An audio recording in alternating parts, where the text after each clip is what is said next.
जो deputy CM ने बटुकों को बुलाया, पूजन किया, इसको किस नजर से आप देखते हैं? बात यह है कि वो सोचते हैं कि बहुत बड़ी क्षति हो गई है हिंदू समाज में, जवाब देते हमसे बन नहीं रहा है, कोई तरीका निकालें। तो उन्होंने एक तरीका निकाल दिया है कि चोटी पकड़ के खींचने की निंदा करें, उसके बाद बटुकों को बुला करके उनसे आशीर्वाद प्राप्त करके अपने आप को ठीक हो जाएं कि देखो हमने तो ये कहा था और हमने तो ये किया था।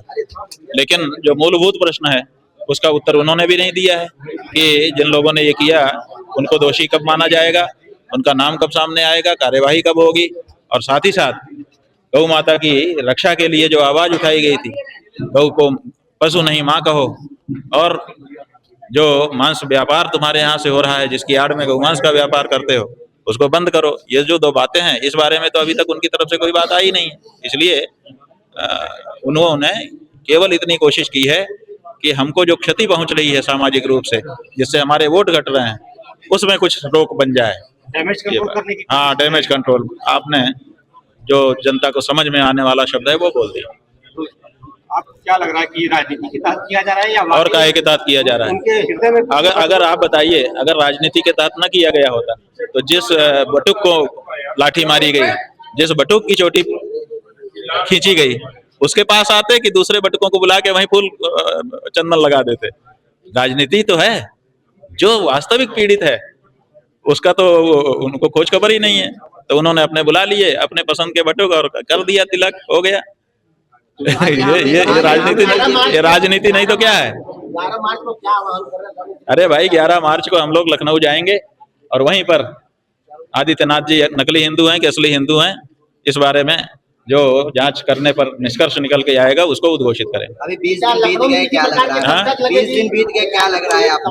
20 दिन में जो लक्षण है वो ये है कि ये बिल्कुल अपने आप को हिंदू साबित करने में इंटरेस्टेड नहीं दिखाई देते हैं। ये कहते हैं कि मैं जैसा हूँ उसी में हमको हिंदू मान लो। 11 मार्च से पहले जो क्या करने वाले हैं, आप कोई संसद लगाने वाले हैं? बात यह है कि हमने ये सोचा था कि यहाँ पे शास्त्रार्थ कराएंगे, लेकिन विद्वान लोग कहते हैं कि इसमें शास्त्रार्थ क्या है। ये तो बिल्कुल सही है, जो व्यक्ति विरक्त हो गया, गेरुआ कपड़ा पहन के घर छोड़ के आ गया, वो काहे को वेतन भोगी होगा, काहे को संविधान की शपथ, धर्म की शपथ के छोड़ करके लेगा।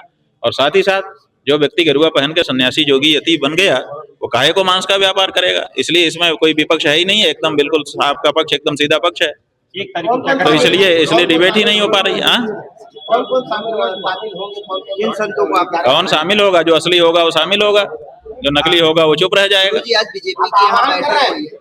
हम सब हर असली संत को, हर असली हिंदू को हम आमंत्रित कर रहे हैं कि आओ गौ माता की रक्षा के लिए खड़े हो।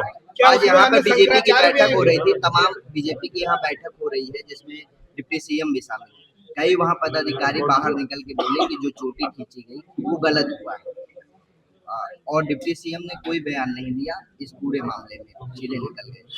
तो क्या भाई देखिए, बात यह है कि पहले वो नहीं बोल रहे थे, फिर समाज का दबाव आ गया, बोल दिए, अब बोलने के बाद फिर डांट पड़ी होगी तो बेचारे फिर चुप हो गए। क्या करें, सब अपने पद के लिए सबको समझौता करना ही पड़ता है, ऐसा ही समझौता करते हुए दिखाई दे रहा है। कोई नेता होता है जो कहता है सिद्धांत के आगे ये अधपद तब ठोकर मार के जाता हूँ, वही असली नेता होता है।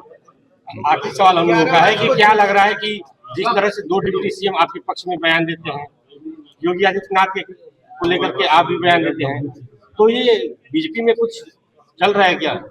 ये आप लोगों का विषय है, हमारा विषय नहीं, ये आप लोग विश्लेषण करिए। राजनीति हो या क्रिकेट, देश विदेश की ब्रेकिंग हो या आपके मोहल्ले की बड़ी खबर, सब मिलेगा एक ही ऐप में, सबसे तेज और भरोसेमंद। अभी डाउनलोड करें दैनिक भास्कर डिजिटल।